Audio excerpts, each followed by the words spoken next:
Hey everybody, this is Matt Hudson from Direwolf Digital. We're here today to play some Sagrada as part of the Steam Digital Tabletop Games Fest. We'll be joined a little bit later by Ben Harkins from Floodgate, the publisher of the physical Sagrada game. But I wanted to take a few minutes before Ben joined us to just go through some of the basics of gameplay for those of you who might not be familiar with it. Sagrada is a dice drafting game, meaning that you're selecting colorful dice in order to create a stained glass window pattern. It's a very pretty game that we had a lot of fun bringing to life on the digital side, but the core of it, like any great board game, is in the actual gameplay experience itself. So to get things started, we're going to jump into a single-player campaign game, which is one of the many ways that you can play Sagrada alone or with friends, sort of online or local co-op. And in the campaign, we are going to use the Fractal Drops mission to talk a little bit about gameplay, the way you score points, the way you win, and just generally kind of get a handle on the basics before Ben joins us in a few minutes here. So, the first thing you need to know is it's a points-based game, and the way you score points is by completing objectives. Like any great artist, you have to please your followers, which is never an easy task. And each player starts the game with what's called a private objective, which is something that only they know about and only they can complete. So in our case, in this game, we have the Shades of Blue private objective, meaning that we have to, we want to get as many blue dice with as many pips on them as possible, because at the end of the game, we'll score points based on the sum of the values on the blue dice. In addition, as we're placing our dice, we have three tools that are available to us to use. The first is the Flux Remover. So you can draft a die and then swap it for a new die. The brush allows you to move any one die in your window, ignoring color restrictions on your window pattern. So normally, there are rules that prevent you from placing dice with the same number or the same color orthogonally adjacent to each other. So this brush allows you to cheat on that a little bit. And then finally, the pliers allow you to draft a die, then increase or decrease its value by 1. Again, with the restrictions on how you place dice, this can be a very flexible tool that gives you a lot more options during the game. So, in addition to the private objective that each player has for themselves, there are also 3 public objectives that are common to all players. So for this game, we're going to want color variety, meaning we want sort of rainbow sets of 5 colors anywhere on the board. We're going to want row variety, so individual rows with no repeated colors, and column color variety, columns with no repeated colors.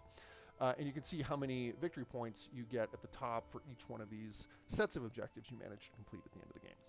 So we're going to be wanting a lot of different colored dice, in addition to our private objective of scoring as many blue points as we can. It looks like there are 3 players in this game. We'll be facing off against Hugo and Pablo. All right, so it's our first turn. What do we have here to work with? So you can see these are the dice available for us to place. Every game of Sagrada, you have to start, like making a stained glass window, by placing a die in one of the perimeter squares. And then every die you place after that has to be adjacent to one of the dice you've previously placed. So planning out your approach kind of gives you some avenues into how the game might unfold. So, I think we are going to want to start with this blue 6, because remember, we want to score blue points, and we're going to drop it right here in this 6 spot. You can always change your mind or undo your move before you confirm it, so you need to confirm your move at the end of every turn. Drafting, you draft 2 dice per round, and drafting moves in a kind of snake pattern. So if you go, it goes like 1, 2, 3, 3, 2, 1. So you'll draft twice in a row if you're the last one to draft at a given time. So, there's a couple interesting things here. So this yellow one, we could put the 4 here. You could also put the 4 here or here.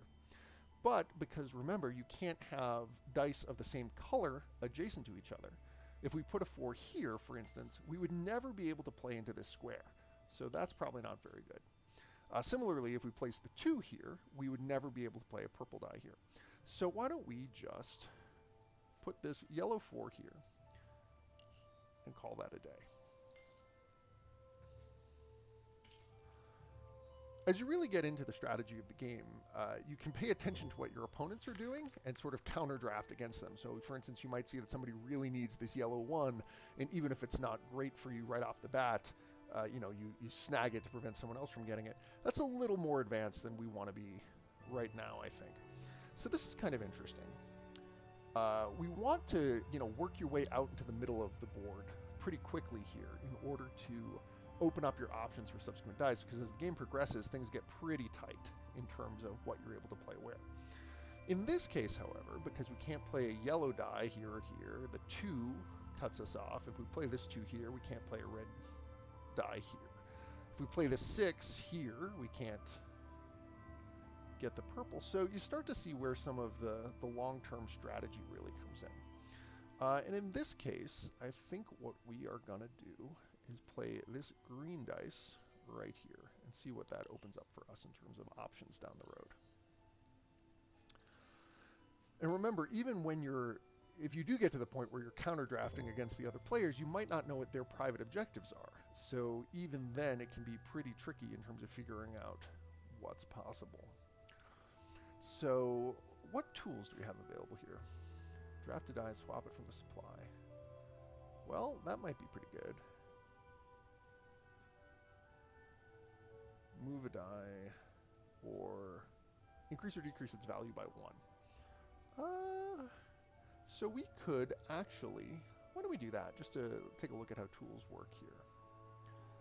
I'm going to change the value of this blue die down by 1 and drop it right in here. Because remember, we're trying to preserve unique color patterns on both rows and columns, which is a bit of a tricky ask, but it gives you some pretty concrete direction of the kinds of things you're looking to play around. Alright, so we've got a new crop here of dice to work with. Let's see what this gets us. So, these 1s are interesting. This purple die is pretty appealing to get right in here, because that's a hard color restriction. Whenever you have a number, like a grayed out number means you have to play a number equal to that on that square, and every time you have a color, you have to play a die with that color there. So let's just drop this purple dice right there. And now it's our turn again, because remember, it snakes back and forth. So, I think,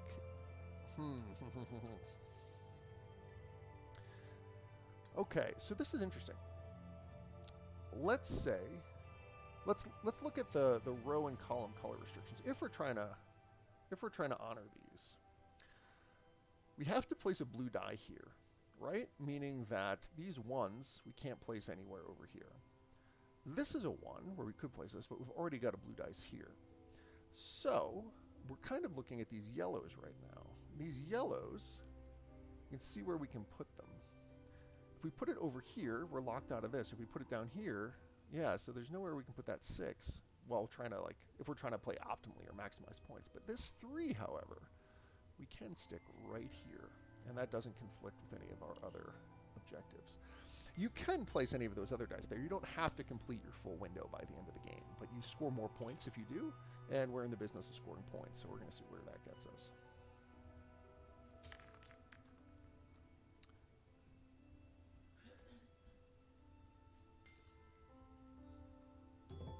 All right, let's see what we have to work with here.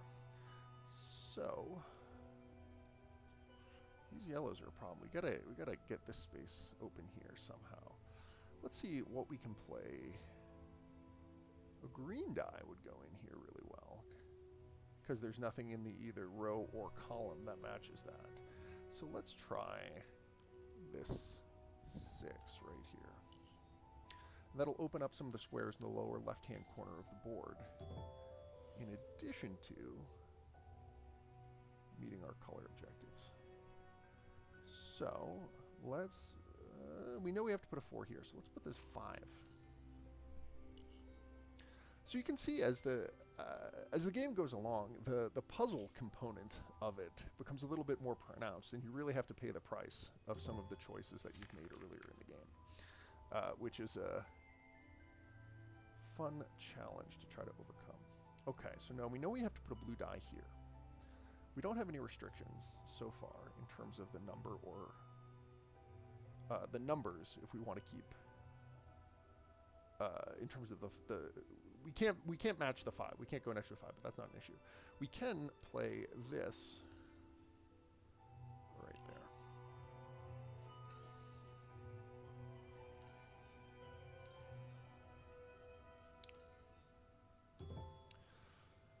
Okay, so things are getting tight. We've got a yellow 1 or green 6 that we can try to place. We don't have any green dice down here, so we could actually just tuck this guy right in here somewhere. And that would be just fine.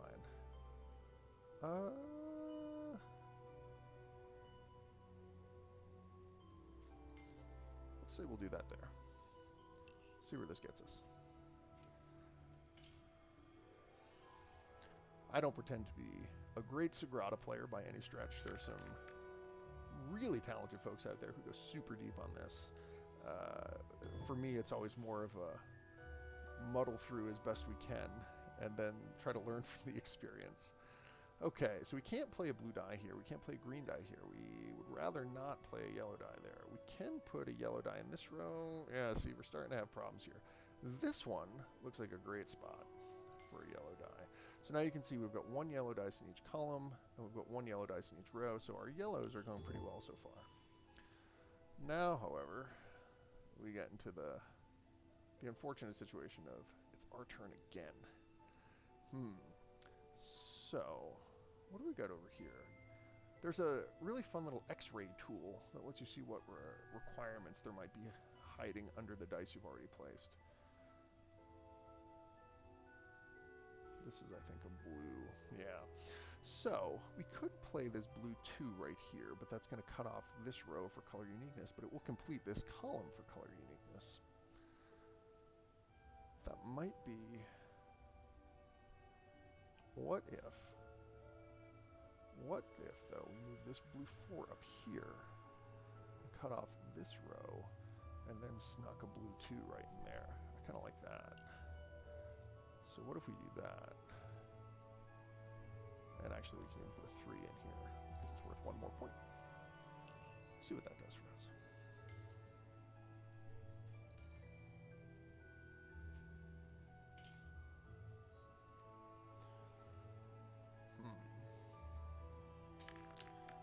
As the game gets into the later rounds, you see there's 10 total rounds. It's fun to sort of take a look at what your opponents are doing and try to guess what maybe their private objectives are. In this case, it looks like he's scoring a lot of purple points. Maybe he's on that. There's some diagonal-based objectives. Maybe that's what he's looking for extended diagonal matching. Okay. So we definitely need one of these red dice. Where do we want to put it? I think we want to stick this guy right there because there are the most number restrictions around it. So that's going to be the hardest one to place of the 2 red squares. Now, we've got a green dice, so we can get one right up there, or a purple. Either way, it doesn't really matter. So we'll stick a purple dice up there.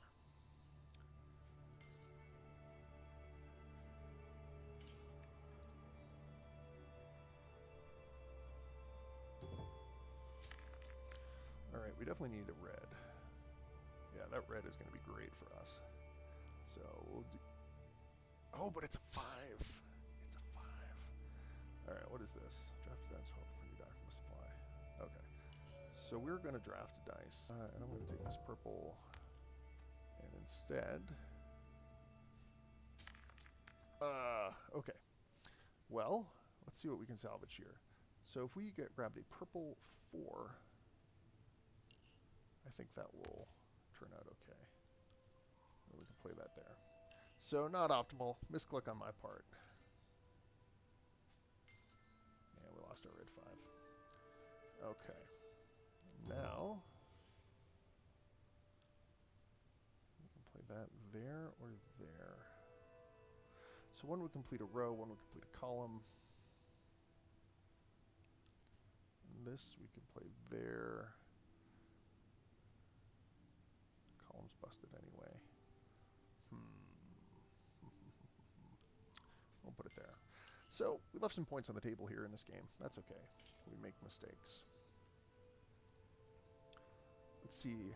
If we lose by just a couple of points, it'll give us ample fodder of analysis, post-game analysis. All right, so now we still have this red die. We're gonna get that guy right in there. So that didn't hurt us too bad. Now let's see what we can do here. So a yellow, we can't play a yellow here.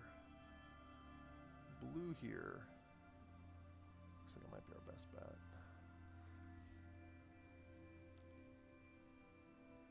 Yeah. Okay. Well, let's see what the last round holds. It's a dice game, so there's always going to be some element of, you know, what do the dice offer you from the pool in terms of the tools you have to work with. It's a poor craftsman who blames his tools, though. So, okay, so these 6s we can't place here. That's kind of unfortunate. And these red dice we can't place here, meaning the only die I have, we're not going to be able to play anything to that space. So that's kind of punishing. However, we can at least get a unique row in here by going that way. So that's going to be it for us. And it's going to come down to scoring and how close our opponents get. So we will see in just a moment whether we were successful in creating a stained glass window to please our fickle admirers. Yeah. I'm pretty sure I can't play a die. And I don't have any favor tokens left to use my artisan's tools. Alright. Time for the scoring. Let's see how it goes. First, it's going to break it down by category. 1 point for each favor token. Hugo still had one left. Color variety sets. Oh, if we lose by 1. No, we might not lose by 1.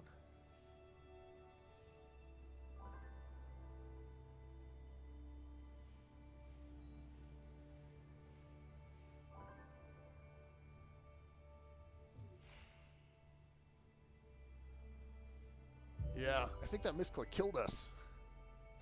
Brutal. All right, so Hugo won that one.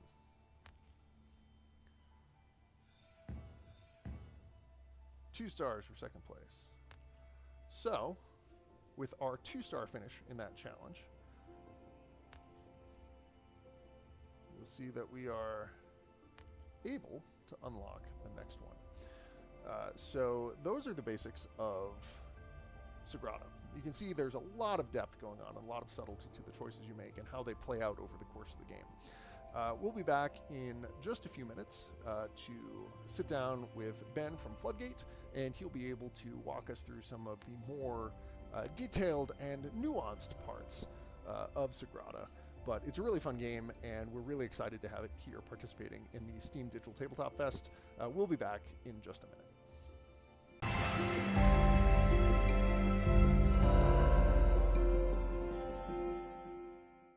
Welcome back. I'm again Matt Hudson from Direwolf. I'm here with Ben Harkins from Floodgate Games, the publishers of the physical version of Sagrada. Ben, thanks so much for joining us. Yeah, thanks for having me. We're going to play some Sagrada here. Hopefully Ben knows all of the ins and outs and can walk us through a winning strategy as we get into an AI game. So we're going to start a new game. Let's play a 3-player game. Do you want to call your shot on difficulty level? Oh, let's stay with normal. Normal. Okay. We're not quite stained glass savant tier here. So, Ben, as we get started, tell us a little bit about how you first came to find Sagrada. How did Sagrada come into your life? Yeah, it's a kind of an interesting story. I was shown a prototype by some friends at a convention called Grand Con quite a few years back. And we played, and it was a lot of fun. And I found myself taking a picture of the prototype at the end, and I was like, there's something there. That's kind of neat. And it was late when we finished, and my now wife, at the time girlfriend, and I went to our hotel room, said goodbye to my friend, and in the middle of the night, she woke me up, and she said, "You have to publish that game. I can't stop thinking about it." I said, "Okay, I will. Just go back to bed." And the rest has been history from there. That's awesome. So we've got a Shades of Green private objective here, and a decision to make about window patterns. Do you have a? Sure. I always get scared when I see, I trust the system enough that when I see that many pips for using your tools, that it's probably out of my depth. Do you have a preference here on window pattern? So we tried to make them so they're balanced. It's a harder window, but you have a little more flexibility in the tools. I'm fine going with the 6 if you want to, but some people do like to match up the number of restrictions with their private objectives. These all have 1 green spot, so that's not quite at play here. But Yeah, I mean, there's a lot of big values on both the Batflow and the Symphony of Light. You want to do 6? Why not? Yeah, we've got some expert assistance. We've got some expert assistance here, so we can figure it out. We picked normal, so now we have to go hard. Yeah, now we have to go. The first time I saw Sagrada, we were at PAX West, and when conventions were a thing, and in the days of yore, and there across the aisle from the Direwolf booth, there were these little tables where people were demoing board games, and I remember walking by and just seeing all these dice that looked like gummy bears. I just wanted to, you shouldn't do this, but I wanted to take big handfuls of these dice and just put them in my mouth just to see, because it seemed like that would be a way to taste the rainbow. That is a choking hazard. You should never do that. Yeah, we don't recommend that at all. But it's such a gorgeous game that from the very beginning we were so excited to really get into the luminosity of it and the light coming through glass and all that really fun stuff. Okay, so you want to walk us through these tools we have here? Sure, yeah. The tool cards are abilities that you have a choice to use on your turn if you're kind of in a bind. Using them early in the game is usually not the best plan, but we've got 3 here. The Flux Remover that says draft a die, then swap it for a new die from the supply. Choosing a new value and when you place the new die. Obeying all the restrictions. So that lets you swap 1 die. The Copper Foil Burnisher. These are actually all stained glass making tools that they put on here. Move any 1 die in your window, ignoring the value restrictions. So the little pattern that we saw, this one, some of those spaces require that we place a die of a particular value. This lets us ignore one of those. Super powerful, and we get to move a die later. And then the third one, the Lathkin, we get to move 2 dice, but we have to move 2 dice. So the timing of this one gets kind of tricky. I will say there have been numerous times where I've in the back of my mind playing I'll be able to use the Lathkin to get me out of this situation. And then when it comes out, I'm like, but what's the other die I'm going to move? Yeah, exactly. So, that level of foresight, if you can achieve it, is pretty good. So a lot of shade variety stuff going on here.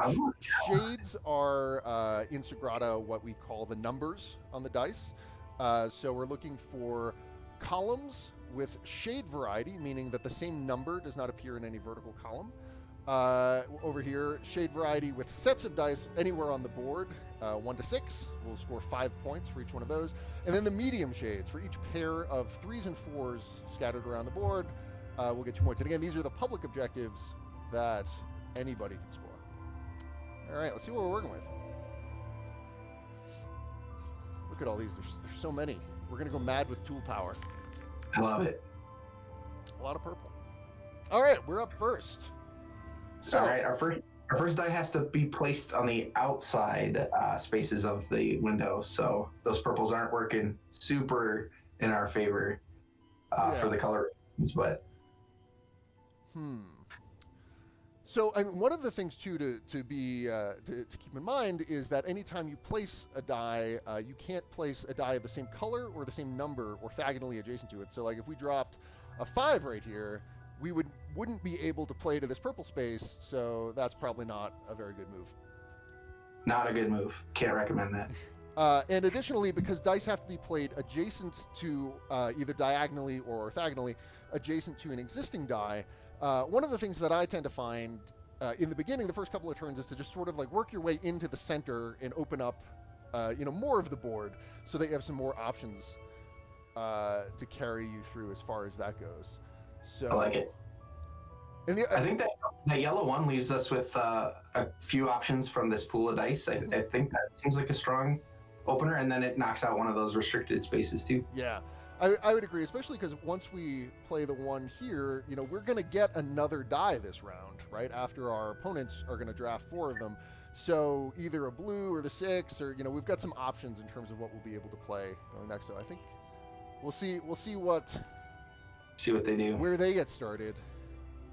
Oh, the AI didn't take nearly as long as we did. I know. Well, Jeez. I mean, they're not streaming as part of the Steam Digital Board Game Fest.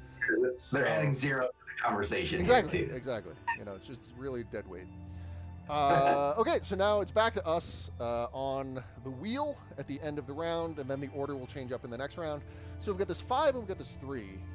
I am a big fan of, when in doubt, go for something that's restricted. So maybe this 5 into the blue space. What do you think? I like it. Yeah, that 3, it kind of puts us in a tight spot if we were to drop it at the top anyhow, because then we're doubling up in the future on our shade for the column. Mm-hmm. So that would be its only option there. But I'm with you. I'd rather open her up and take up a restriction spot if we can. Cool. All right. And we're off to the races. A strong round 1 in the books. So the game plays out over 10 rounds. And at the end, the various objectives add up to form your victory points, and then the high score wins at the end of the game with some tiebreakers. I lost on tiebreakers the other day, which was bittersweet to say the least. A nice game. I like it. Exactly. Okay, so here we are. So this is an interesting situation too, where because of the sort of S drafting thing, we are actually going to draft 2 dice in a row here. And then our opponents are going to take the other. So maybe we can spin that to our advantage somehow. Yeah, it's true. I like the red 6. That can sit nicely in between those other 2 dice. And so if we do, one of the fun things that you can make yourself go a little crazy with here is trying to plan out future moves. And in this case, where we take 2 turns in a row, we have all the information we need to do that. So if we drop this red 6 here, what might you be thinking we would do with our next turn? I think the green 5 dropping at the top, especially because green's our private objective, that one's worth 5 points to us. So I would think one of the goals should be, let's nab that 5 because it's worth a lot. And we could put it in that bottom middle space, but again, we'd run into that same duplication of the 5 in that column. We can avoid that. And the 5s next to each other are even worse. Right. Yeah. All right, so let's fire off this red 6 here, and then follow. It's your turn.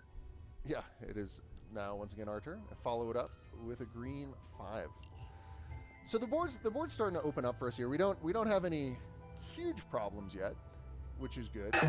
I like to save all those for the end when they're just completely insurmountable and they arrive all at once. Exactly.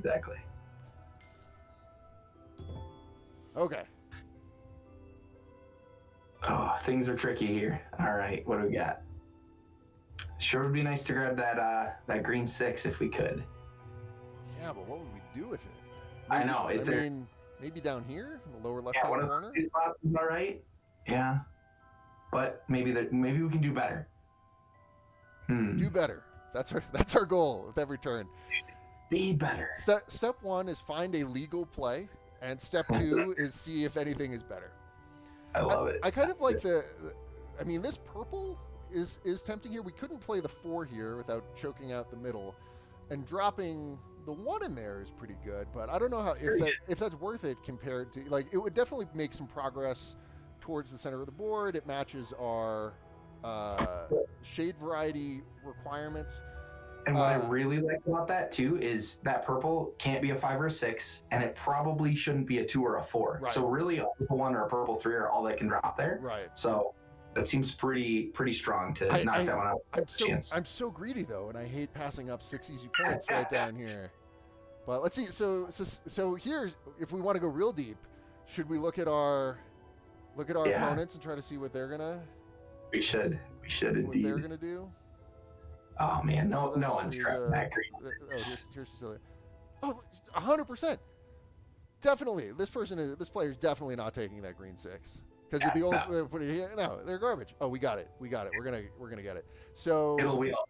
It'll wheel. It's gonna be there. So purple 1, we think. Purple 1. That's it. Purple 1, and then with our powers of prognostication, are we gonna get swindled on the 6? Oh, we do not. All right, looking good. Excellent.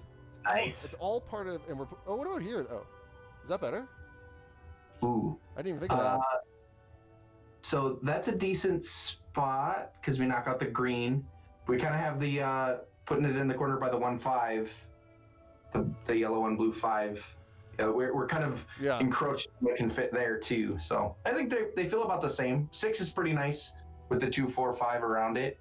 I would say that seems good. You want to do this one? Yeah. We'll see what happens. If this turns out to be a disastrous decision at the end of the game, you can blame me. My enthusiasm for filling a green square knows no bounds. You're known for that, aren't you? It's a whole even in other games where it doesn't make any sense. If I can put something in a green square, I'm in. Sign me up. It's our turn again. All right, what do we got here? All right. Nothing to stick in that 4 slot. That is unfortunate. See, that was a number pun. That is technically true, yes. Yeah, I don't know. I mean, one of these reds, maybe? Yeah, the red 3, the red 5. What about so we're in a situation where we're looking for number variety, but we can duplicate colors in our rows and columns. Like, what do you think about the 3 down here as opposed to up here? Yeah, that seems good. The 3 slot? Yep. Plus, that's working toward those 3-4 sets too, which we are not on the board for yet. Right. Oh man, things to remember. And there's no other 3s or 4s in here, so this is our chance this round to get some mid-range action going. All right. We'll see where that goes.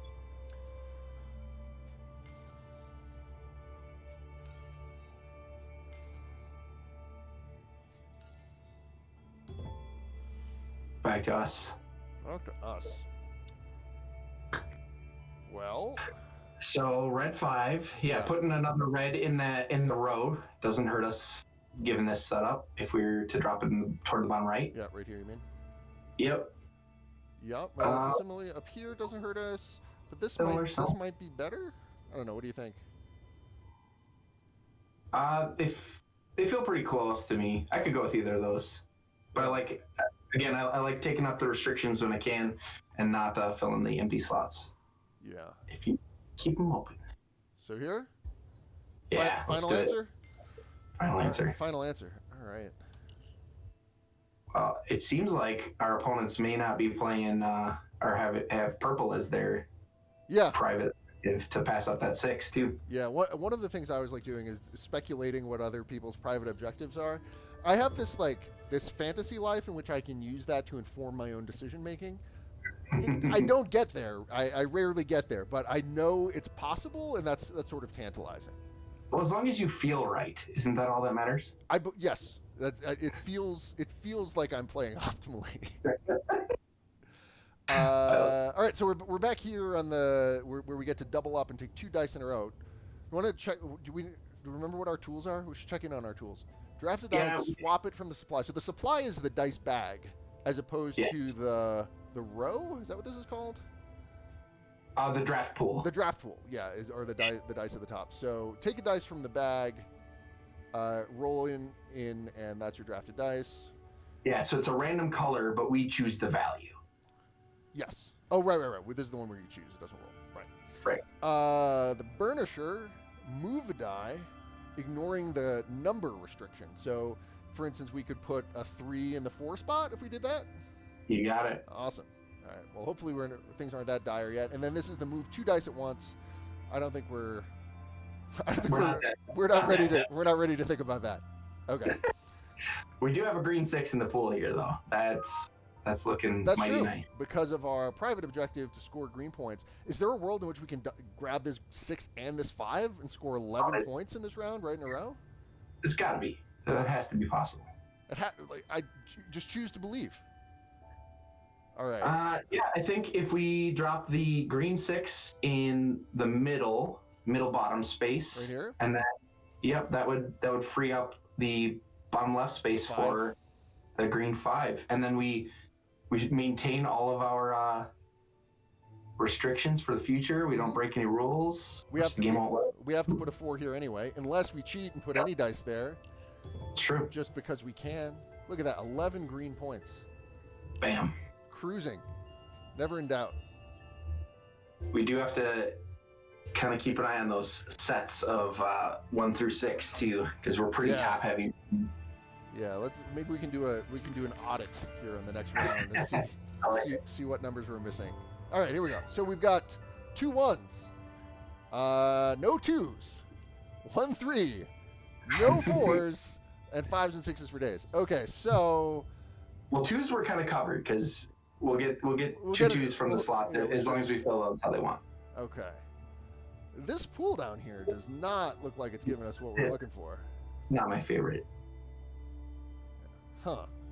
All right, so now we start to get into the nitty-gritty. This is the part of the game where you really start to pay the price for the choices you made in the sort of opening moments of things, and either that works to your benefit or dramatically not. What are you seeing here? Walk us through our options. The blue 5 toward the right is an option, not a great one. So, like right here, you mean? Yeah.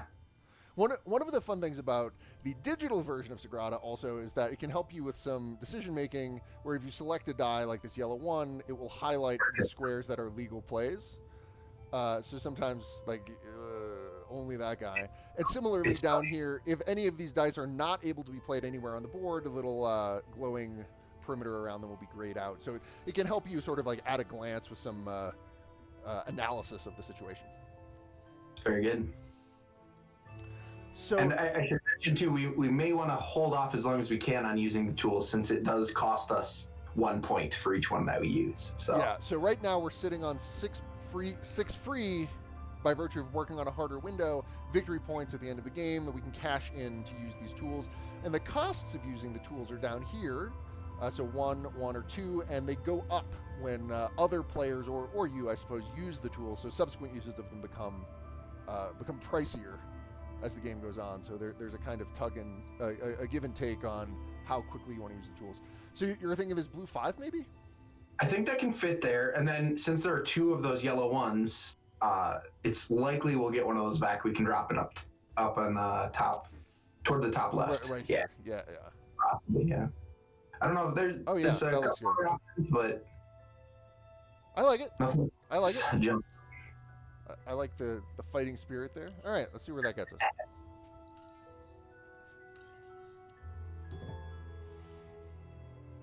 Well, they both came back. So, which one do we take, though? Oh, the better one. Excellent. Okay, so this one, right here? It seems like it, since that doesn't add another color restriction to the 2 in the corner. Right. Since we already can't be yellow there, now we still can't be yellow. And it completes a 4-point, the 4-point objective to have different numbered dice in each slot in the column. I like it. Lock that in. Let's do it.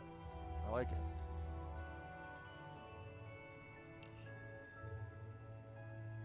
Oh, I missed the button.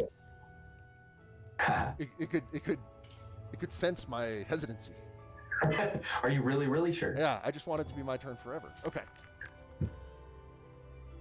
All right, a few more options here. I'm starting to get nervous about how we're getting into this area here, especially with this flop here. Is like, why are there just no 4s in this game? Right. We got the yellow 4. Oh, the yellow 4. Oh yeah, right there. I thought that was a 6. Look at that. Oh man, that was the leading question. Yeah, we need a red or a yellow 4 there. So yeah, I like that. We're not gonna do better than that.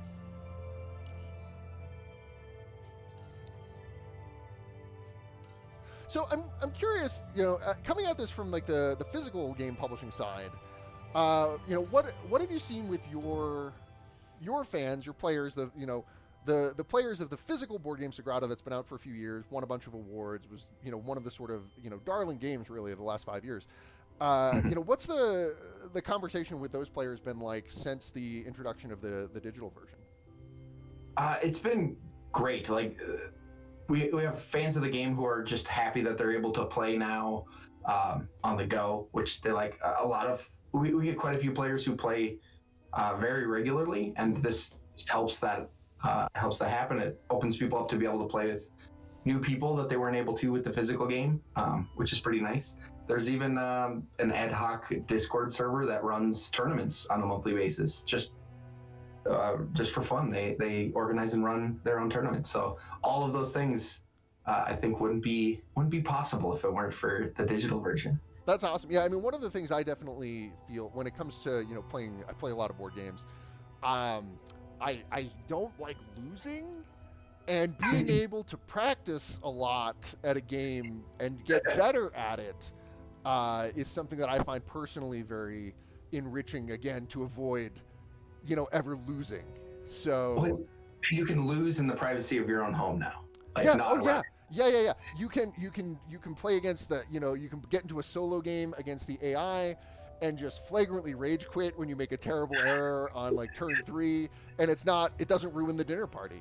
So it's really nice to have that kind of outlet. That's flexibility. Yeah, exactly. So we've got these ones here. I'm not liking them, man. I don't love it. I don't love it. I say we use the flex remover and take our chance in your color. It's tool time.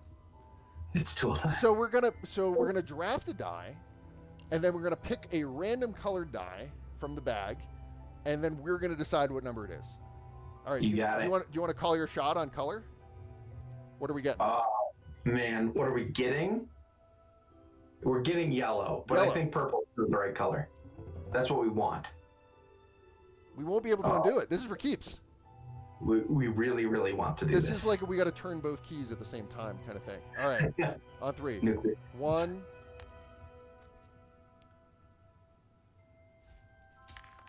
Green.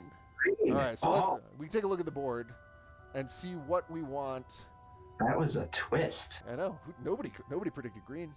Who knew? 100% of our experts predicted yellow. So green means we can't place it here or here or here. Right. So the only squares we can even play it into.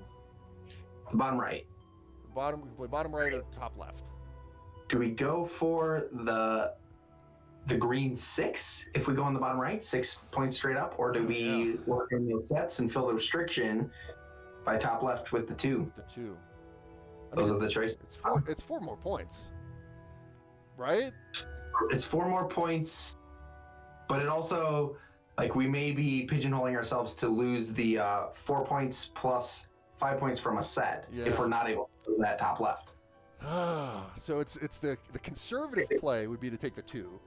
It's a guaranteed 6 or a chance at 9. Right. Plus we get 2 out of it that way. So right.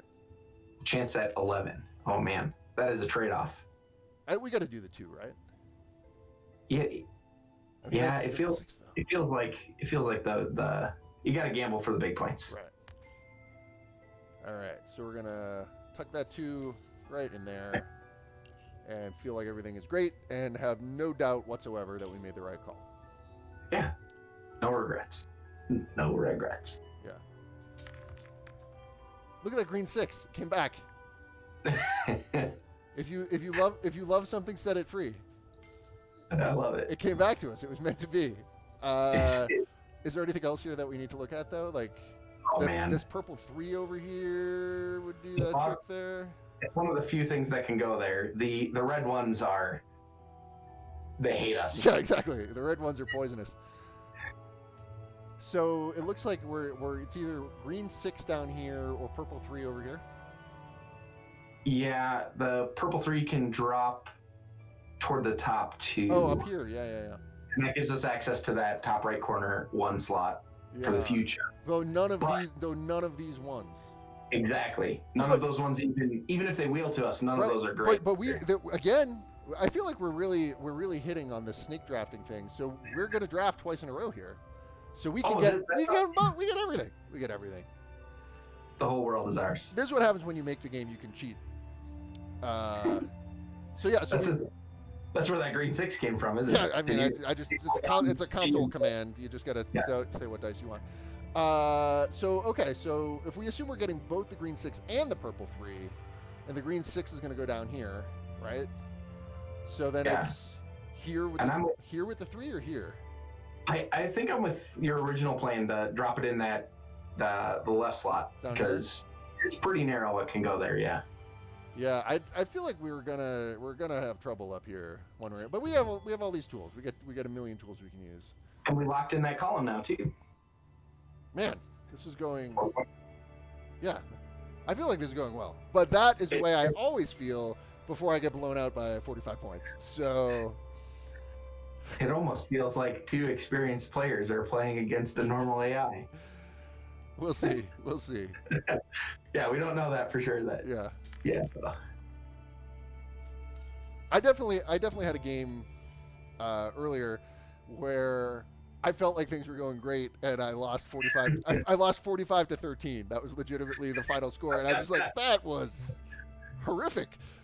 Yeah, like randomly pulling would have maybe scored more. Yeah. Just, right. Yeah, I got to a point where like I had like three holes in my window at the end. I'm like 2 turns before that, I was like, I am cakewalking this. It is easy, and then suddenly, yeah, everything fell apart. Okay. Oh, we needed to so bad. Oh, this is not good. No. This is not the best. The yellow 4 here, that's yeah. a thing. It's not my favorite. What about this red 6? It would lock us out of 5 points. Yeah, that's not. I mean, we can put any red dice there other than a 5. That's true.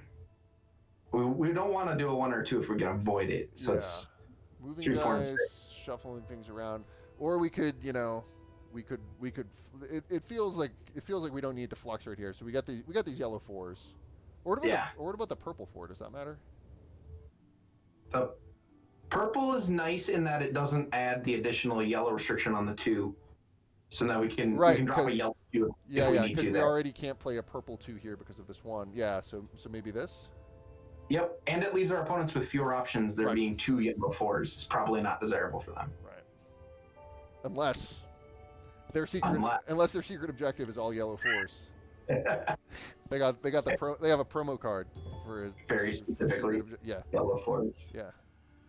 All right. Okay, now it's my least favorite part of the game, which is when it's our turn. And where the garbage you send away comes back to you. Yeah. I somehow thought someone else was gonna like re-roll all of these dice. I don't see any of those dice lit up. No, it is a dark time for these Sagrada dice. Are we at? Oh, I think we're there. We got flux remover, or one of these other things help. What about ignoring the numbers? Is there some kind of swindle that could get us in here and open up a spot to put one of these other dice? So what's in the bottom right corner underneath that green 6? Nothing, right? So using the handy X-ray tool, we can see what the board looks like under our dice. So yeah, that green 6 is fair game for anything. So hear me out. What do you got? We move the green 6 up to the 1, and then to the 1, cover the 1, and then we can drop a yellow 4 or the purple 1. That's science. I can't argue with that. So again, because only the dice that are eligible to be moved light up, we can in fact shuffle that guy up there. No, I don't want to do that. There we go. And tuck that right in there using tools. Ta-da! Wow. And that's how the real stained glass magic happens. It's true. Final round. Are we going to get there? We're going to fill it up? Oh, man, that's punishing. No red dice. Ooh. And no twos. Huh. It's under there. That's also a 2 requirement. So I seem to remember there was a time earlier where, there's no way to know which one of us it was, but you said there's going to be all these 2s that just happen later in the game. I was promised 2s. I did commit to there would be an equal distribution of all numbers all the time. Yeah. And that happened. So I mean, that is my understanding of how dice work. There's like just a perfect, always perfect distribution. Okay, so what can we do? Is there a way we can move a red die, like this red 3? We could move up to here, and then play a yellow 3. Yep. But here's the thing: we would be spending 2 points to do that. Will we earn those 2 points back?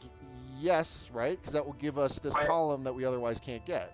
And we're not having the gap. Is there a second move we can make to take advantage of the Lathkin to be able to free up the spot? Can we double whammy? Well, the only other thing we could move, we would have to move a 2, and this has to be a 2 anyway, right? Yeah. The only 2 on our board is covering another 2 slots, so. So the other option, just to think about our options, would be if we did the flex remover again, we would have to specifically roll. Well, we need to pick a die that is not purple or green, right? And then set it to 2, or any red die. So we'd have a lot of outs if we did that. But then if we did that, we're still not going to be able to place a second die. Right. Right. There's no way we're getting out of this with an intact window, right? We're going to have one hole at the end either way. Because we only have 3 favor tokens left, yeah. Right. So in that case, we might as well take the guaranteed path that doesn't involve, picking the right color die out of the bag. It's true. So we would be, if we burnished, and what do we say we're going to do? We're going to move this up to here? Yep. And then drop the yellow 3. Yellow 3. Yeah. Okay. Yeah, that. Oh, wait a second. Yeah, it doesn't get any better than that. I was wondering, because we can ignore the number restriction, is there a way we can do that? But no, I don't think. So I think this is the best we're going to do. What we could have done is maybe pulled up the yellow 4 and put the green 4 in that corner instead. To get the private objective points out of that one. Yeah, that would have been better, wouldn't it? We would have netted 2 more. But I didn't catch it in time. Okay. See? So one of the really fun things about Sagrada is that the rules are not complicated, but there is a ton of depth that goes into it, as you are seeing here. And now I think we are... Our journey into making this window is complete. So we're going to just pass, sadly. We leave a space. There's ventilation in our window. There's a it lets all the light through. Exactly. Yeah, exactly. It's pure. It's a metaphor. So now we add the scores, and it goes one category of point scoring at a time. 4 of them. 4 out of 5. Man, a lot of medium shade sets. That's good. That's good. Man, Teresa, we were talking a big game. She had us. But look at those private objectives. What do we got? Yes. What do we got? No. Don't do it. Oh, we got there. It was close. That turned into a close game at the end. I felt like we were doing everything great. Then right at the end of the game, things start to tighten up a little bit.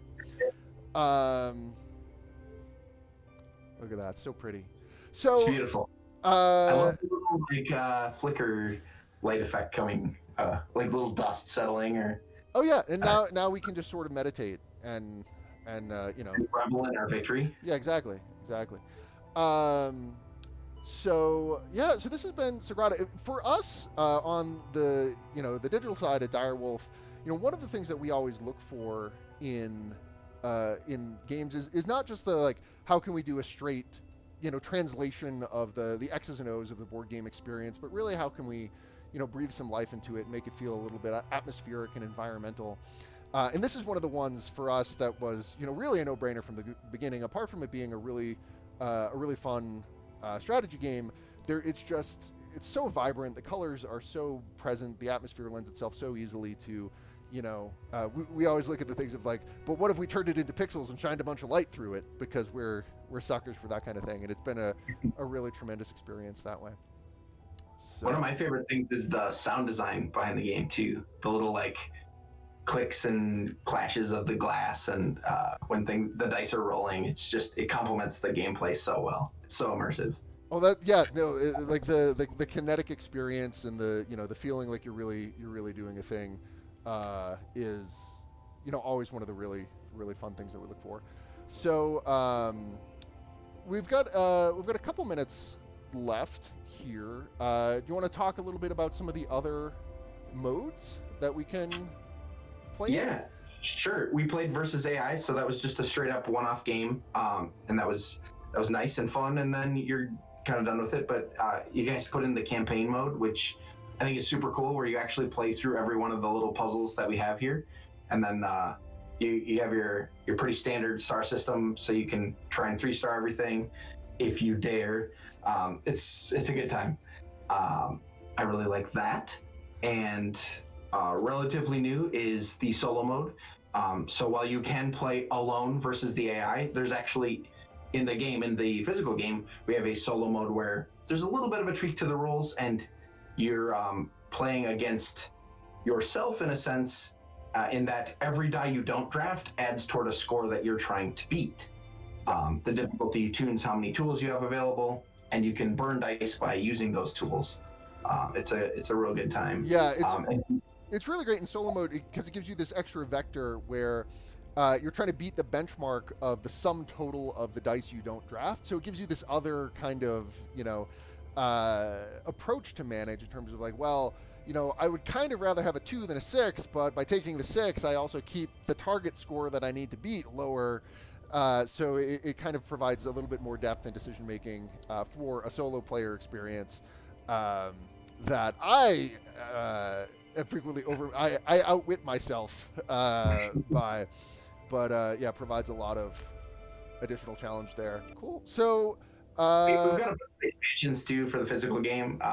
Adds a bunch of new mechanisms and stuff. It may or may not be coming to the digital experience. I don't know. There'll be those are announcements that haven't been made, but one of the things that we're always really excited by is seeing how players respond and react to the digital games and where their kind of appetites are. So if you're interested in these kind of dice drafting games, it's a sort of Sudoku-like puzzly experience that you can kind of play at your own pace. Sagrada is a great game, and we would heartily recommend you checking it out. It is also on sale right now on Steam during the Steam Tabletop Games Fest. So you can save some money while you're at it, pick up a great digital adaptation of a great tabletop game, which is what we're all here for. Thank you so much for joining us, Ben. Any final thoughts before we sign off? No, this was fun. Thanks a lot for having me. I had a great time. And if you have any questions in the chat, we believe that we'll be in chat, hanging out, answering questions. If you noticed any horrible misplays on our part, keep them to yourself. Use them to impress your friends when you play Sagrada from the comfort of your own home via Sagrada Digital. Thanks so much for joining us, Ben. We're going to sign off and go get Sagrada. It's a great game, and enjoy the Steam Digital Tabletop Games Fest.